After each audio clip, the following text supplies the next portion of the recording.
This is a THORNEWS presentation. THORNEWS presents Dwarf Planetoid Series.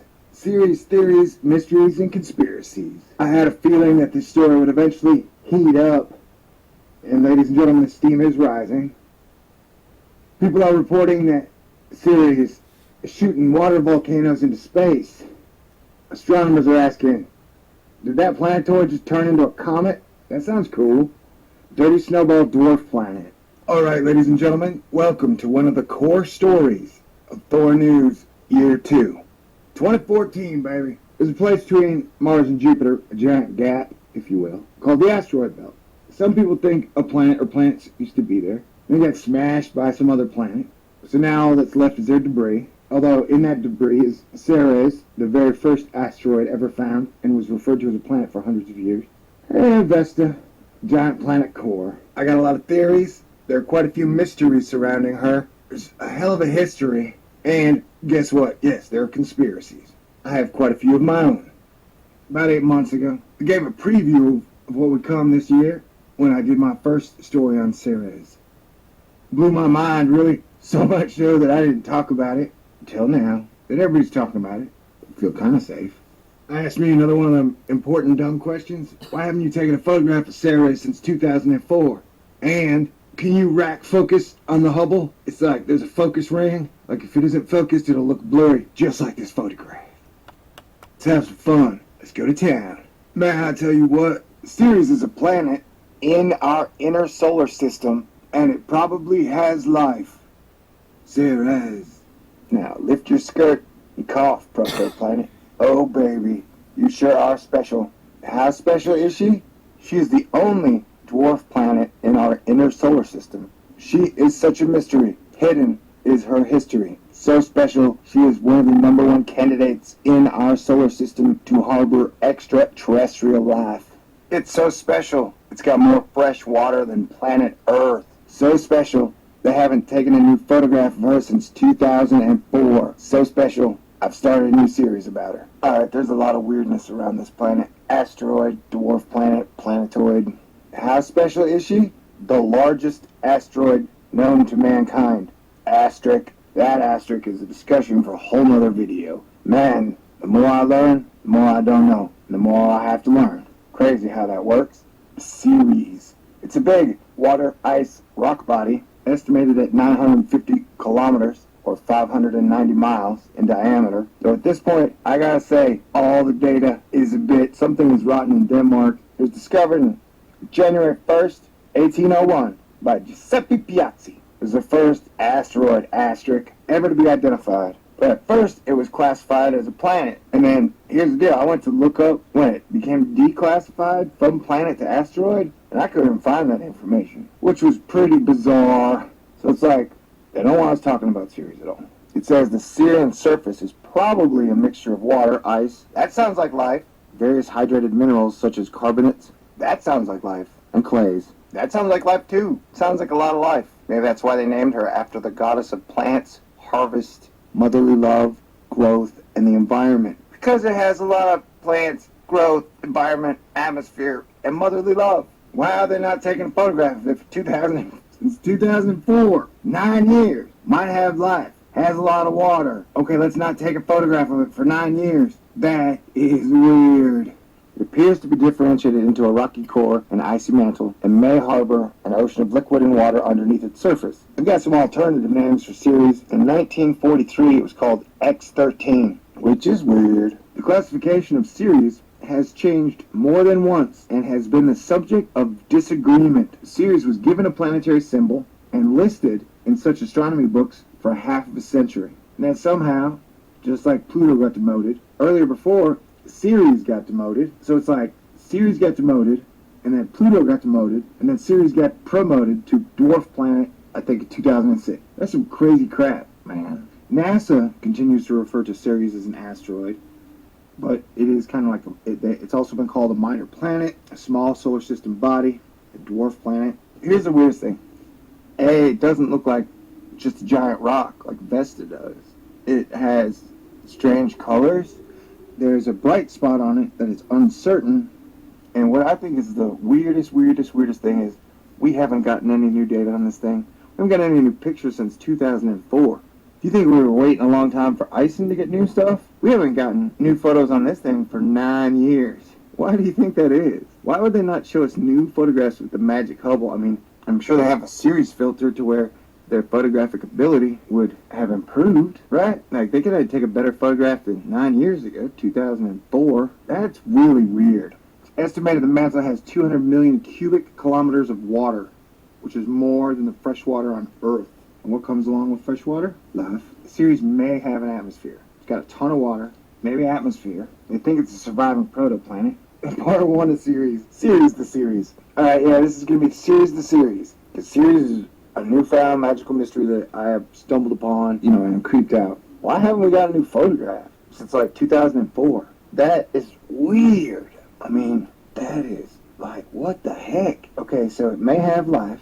It's got a ton of water, an atmosphere. It's named after the goddess of nature and environment. And they won't show us any new pictures for 9 years. It's a new planet in our solar system. I mean, we get great photos of Mars, we get great photos of Jupiter, but somehow we can't get great photos of this. We can't even get improved photographs. I'm not even making a lot of jokes, because this is seriously creepy and weird. I mean, like, whoa, what the F? Hey, I know that the Dawn satellite spacecraft is going to Ceres and will be there in 2015, but that does not explain why we've had a 9-year drought of information. And I am very excited to hear NASA, or all the super science guys who scoff at my pseudoscience shit, to answer that question. Like, what? Why can't you get a camera on it, man? What is y'all's problem?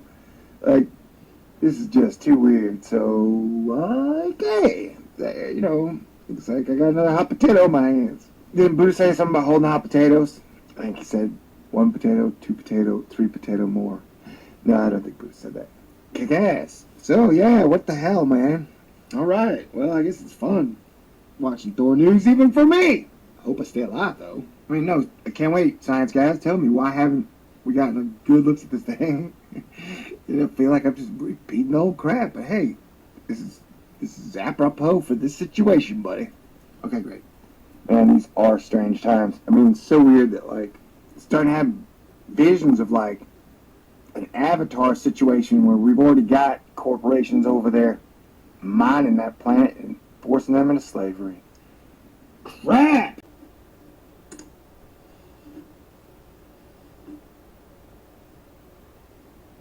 Look at that. Let's zoom in just a little bit. That's not a lens flare, folks. Okay? That is not a lens flare. This picture was taken outside. Let's go ahead and apply a white balance to it so maybe we can pull out the differences a little bit better.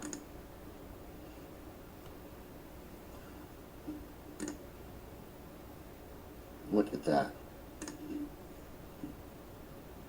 So what I suggest that you do is please copy this video as soon as possible and make it viral so everybody knows what's going on.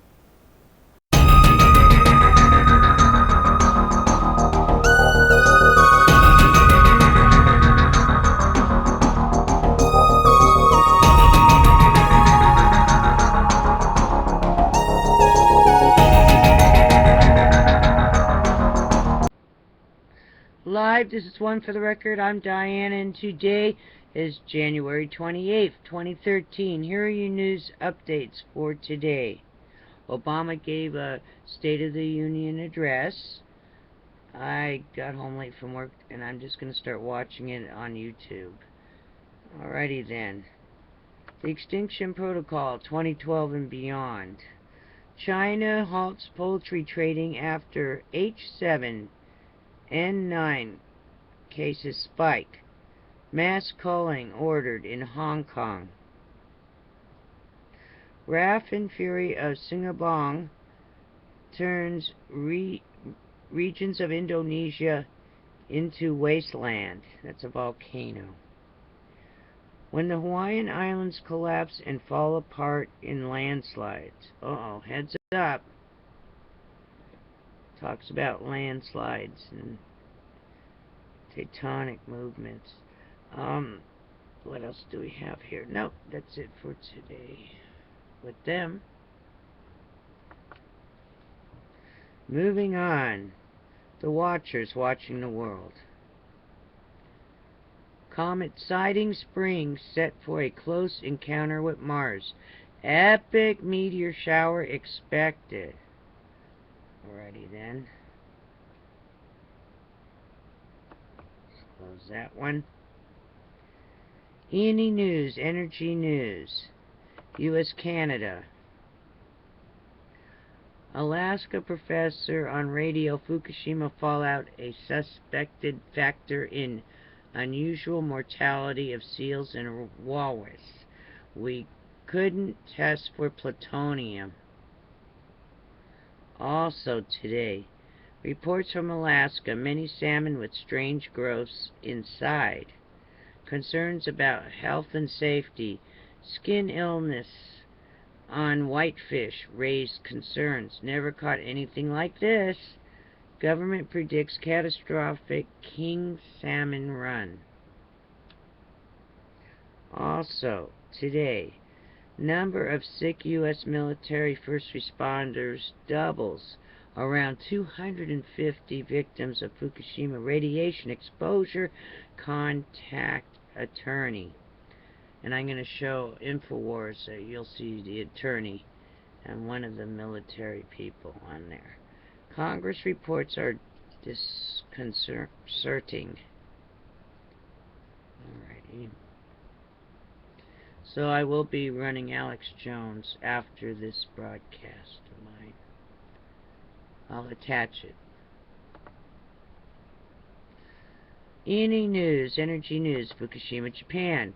Scientists back from Japan, I've seen data showing highest radioactivity levels in ocean that have been observed recently. NHK, nuclear waste may be leaking directly from buildings, not only going into groundwater via tunnels. Also today, radioactive cesium in ocean from Fukushima reached 50,000 times the levels seen after Chernobyl. This is why we call it an unprecedented accident. Alrighty then. Also, let's do a heads up. See if it's on here. Heads up, Mega Triumph 1 commented on a video of mine, and he says he saw one not too long ago, a UFO, over a gas station where he was getting gas at. He didn't have a camera in his car. He got everyone around him to watch it at the gas station. It was kind of funny when he asked them what they saw. A bit later, some wouldn't admit it was a UFO, even when they still had no good answer on what it was. It was all black with 3 white lights, and when he and them were all out watching it, it blinked its lights at them. Wow. Wow, it had a reddish-orange beam that would flare out just to let them all know it was very special and cool to watch. And he says it was right out of some sci-fi movie. Everybody standing still at a gas station looking up, not moving or talking for 5 minutes. Total silence. Wow. Heads up, Mega Triumph 1. Too bad you didn't have maybe your cell phone camera or something. That's how I got mine once. It's on here. It's on my channel somewhere. Alrighty then. Man. That sounds like it would have been a good one to take pictures of, and all the people around you too. Alright. I'll do more shout outs tomorrow. I just want to attach all this stuff. It's starting to get late. And I'll see you tomorrow on the flip side. Keep your eyes to the sky. Alright? Be safe. All those in the cold, please, please, don't venture out if you don't have to. Bad storm Leon, or whatever it's called, coming in as we speak. And some of you will get another 12 inches of snow. So help your neighbors and be prepared for anything. Alrighty then, take care. I'll see you tomorrow on the flip side. Be safe and bring your pets in. Put newspaper down. Don't even let them go out. Alrighty then. Take care. See you tomorrow. I'm attaching things. Stay tuned. Megan Rice will be in Senate, so I'll be at the courtroom. My radio show live. They're going to do a show here on TAGGET. Christina Radchick sent it to me. These scientists are going to have an open roundtable. Two of them you'll actually be able to talk to, it looks like. But the data's finally starting to come in. And these scientists are like, yeah, yep. Fukushima, even from the early days, killing us. I mean, you read the data. It's starting to happen. Knoxville's a beautiful little city. Wow. Clean. Wow. The stonework. What a beautiful little place, I gotta tell you. How about the stonework on this freaking church? But I'll get a lot of good information. I'm meeting with Megan Rice's people tomorrow. Hopefully go to church with them. They're starting to come in. I think there's going to be a lot of people here. You know, hopefully some of you guys can show up. You guys all know my phone number by now. So, it's funny because my ride was from Tennessee. Oh, we got a skiff of snow here. Can't be driving. I'm like, shit. In Utah, they would laugh their ass off for a year.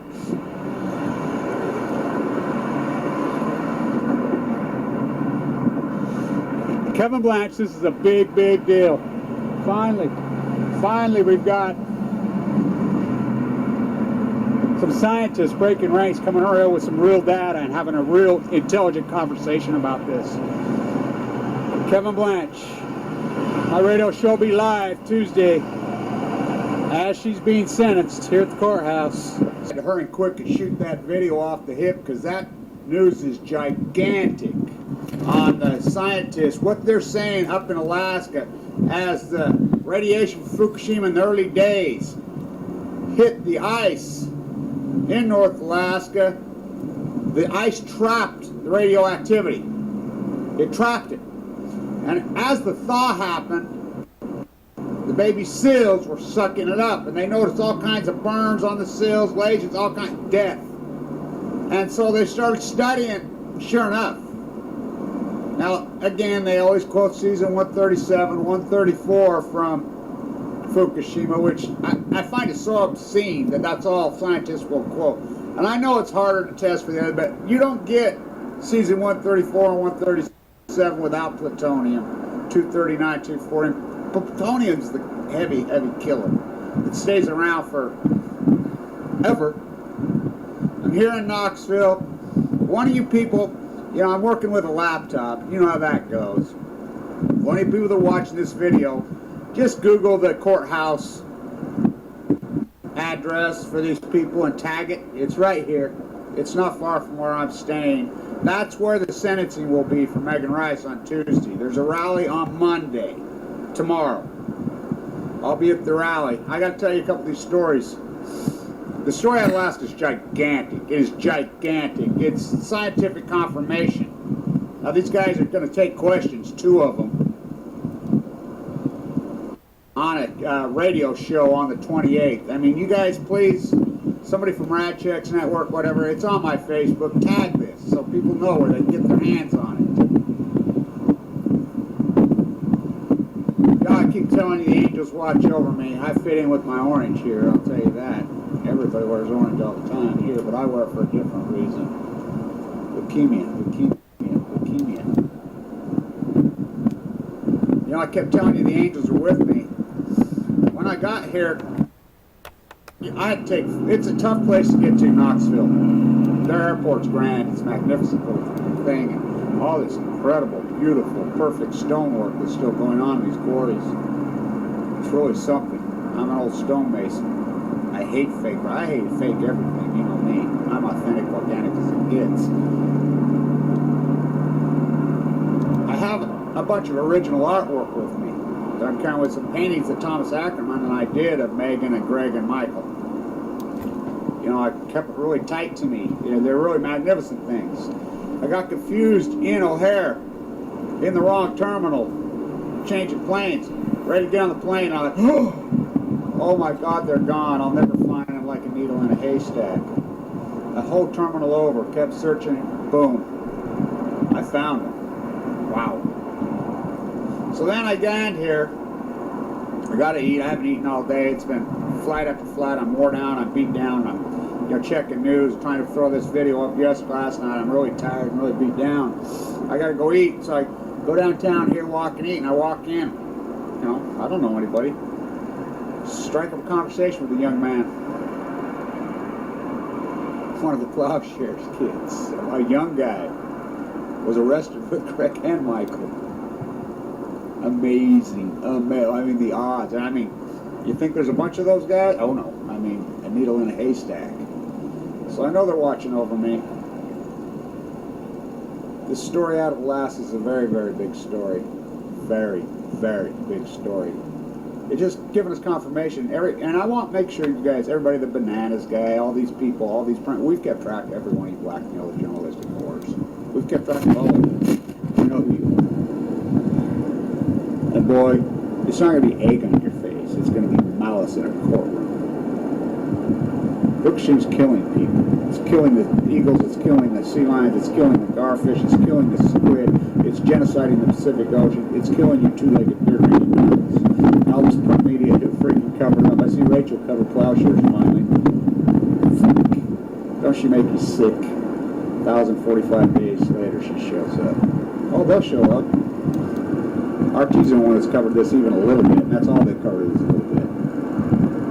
It's a big story out of Alaska. Somebody tag it, please tag it to the comments. Just tag it in the comments. I'm working for a laptop. I have trouble copying and tagging on this laptop. Stay on it.